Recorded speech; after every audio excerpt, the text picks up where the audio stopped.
Hey guys, welcome back to my channel. So in today's video, we are going to talk about how you can use your planner to help you to learn anything. So I consider myself a person that is really dedicated to learning. I really love to learn new things and to add them into my business and to my life. So if you want to develop a self-learning habit in 2025, or you already have one and you just want some additional tips to enhance that habit, that is what we're going to dive into today. I'm going to be sharing with you how I use my planner in order to help me with my self-learning process. So let's go ahead and get started. My very first tip is to make sure that you have a goal in mind. So for my self-learning habit, I really love to dedicate myself to learning new things, especially in the field of time management, productivity, and money. And that is because that is the main thing that I teach. And since I teach those topics within the Organized Money,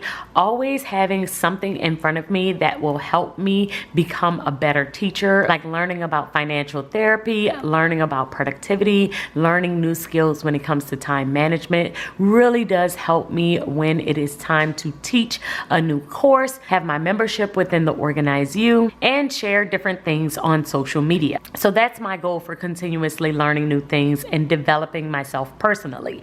You need to define your goal. Is your goal to enhance yourself in your field, to get further along in your career, to be able to teach these things to your kids or to your family? You just need to have a goal in mind, because if you don't, it will be very easy for you to get away from this process. You have to be dedicated to self-learning, especially because there's no syllabus, there's no test. So many times you can kind of get away from it very quickly because there's nothing that really may keep you engaged other than your goal. So you want to think of your goals, so then that way, if you are not motivated, if you don't feel like it, your goal will keep you focused and disciplined on what you are trying to do. My second tip is to have a set time that you are going to dedicate to learning. So for me, it is Fridays, usually around Fridays around that 4 o'clock, 5 o'clock time frame. As you can see, I have about 2 hours here where I don't have anything scheduled. And this is the time right before my kids come home from school and we don't get into family time until later on in the evening, that I kind of have some time to myself. And I usually will do this on a Friday because work is pretty much over around 3 o'clock. So usually from 4 o'clock to around like 5:30, 6 o'clock maybe, I will dedicate to learning something. If I am reading a book, I will pull out that book at that time. If I am looking at a course on financial therapy or productivity, I will look at it during this time. Usually leave this space as kind of white space because I'm not 100% sure what I will be doing at that time, but I do like to dedicate some time on a Friday to my self-learning habit. So you need to decide what day of the week are you going to be able to do this, and I do recommend that you have at least one day a week, even if it's 15 minutes out of a day, that you are dedicating yourself to doing this process so that you could really get in the habit of doing this on a weekly basis. My second tip is to have a space for your notes. So I do have my notes planner, and within my notes planner, I keep different notes from meetings that I will have, but I also keep notes of different things that I am learning. So this is the spot where I have my monthly calendar where I can just write down different things here of what I am studying throughout the month. And then I also have some journal pages. And writing your notes can really be helpful and really help you to focus in and learn. I know that typing is faster and a lot of people do like to type out notes. However, studies show that you actually retain way more information when you write down your notes. So if I am reading something, I will just jot down handwritten notes, because I know that more than likely handwriting my notes will make that information stick way more than typing it out. And as you are handwriting your notes, you may also want to color code.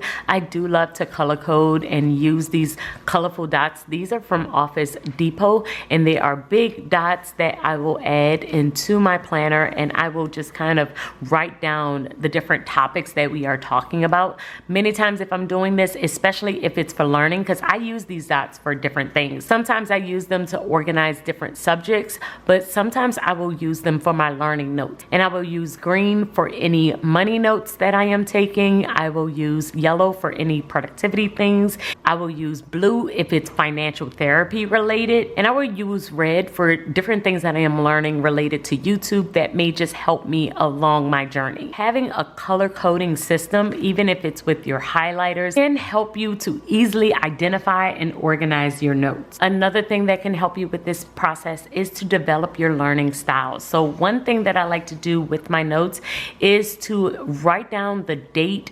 I will also write down the topic, and I will also highlight that topic and then add additional tabs or a key to let myself know how my notes are structured. So for instance, this is my main topic, and then I have little tick marks here to let myself know every single point underneath that topic. I will also do it with numbers as well. So I might number it or I might add tick marks, but you just want to have some type of system.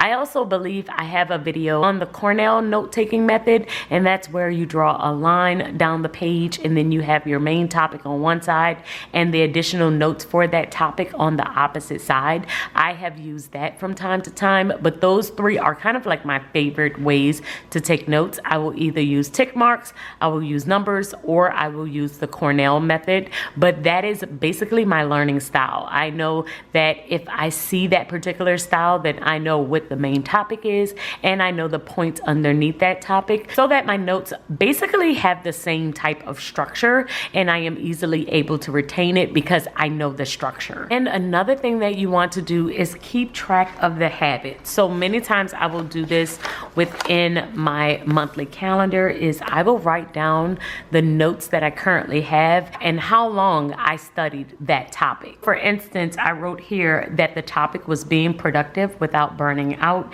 and I was studying that topic for 30 minutes. I also have one here. It was a video that I did earlier in this month, and how to make sure that you are thriving in your organization topics or your life categories. And I was studying this one for 20 minutes on this day, and we ended up doing a video on this topic later on in the week. And that happens a lot. Many times I will study something for a period of time, I will look it over, and then I will decide to do a video on that particular topic. Keep up with your habit of reading, with your habit of learning, so that you can see how often you are doing it. Now, I know for me, this month is extremely busy with Vlogmas and all of the different things that I have to do for work. So I only had the chance to do these two topics in the month of December, and that is okay because I know that I wasn't going to do much learning within this month. However, in the month of January, I am planning on learning way more topics, and I usually will keep a running list on my monthly tab of the different things that I would like to learn in the upcoming month. And I kind of started it, but then I kind of got away from it because I knew I wasn't going to have a lot of time to do that within this month. But for the month of January, I will list out way more topics of different things that I would like to learn and dive into. And this includes any books that I am reading. I already know the book that I'm going to be reading for the month of January, and so that is going to be on here as well. But having this notes planner where I can keep track of all of those different things and make sure that I'm staying on top of the different things that I am learning and reading is very helpful, because I can always refer back to this planner to see what I learned in any previous month. And if you didn't know, because I can't remember if I said it earlier, this planner is my notes planner, which is a monthly planner. So the monthly planner just has the monthly calendar, and then you have about 4 or 5 sheets of journal pages where you can jot down all of your notes throughout the month. This is my favorite planner to use for my study material, for anything that I am learning or anything that I am reading. Because with this one, I feel like you get so much space just to jot down notes however you need to, and you're not restricted by any vertical boxes or any horizontal lines. You just have one big empty space where you can write down anything that you possibly want and need to write down and structure it any way that you desire to. But those are my top tips to help you learn anything by using your planner. I know doing this process month over the years has definitely helped me within my business, with advancing my career. It has helped me with speaking engagements and courses that I have taught. It has really transformed my learning process and my life. So guys, I hope that this video has helped you, and if you use your planner to help you to learn and you're planning to do the same in 2025, let me know in the comments below. I would love to hear from you, and I will see you all in my next video. Until then, keep organizing your life so that you can achieve your dreams. Bye guys.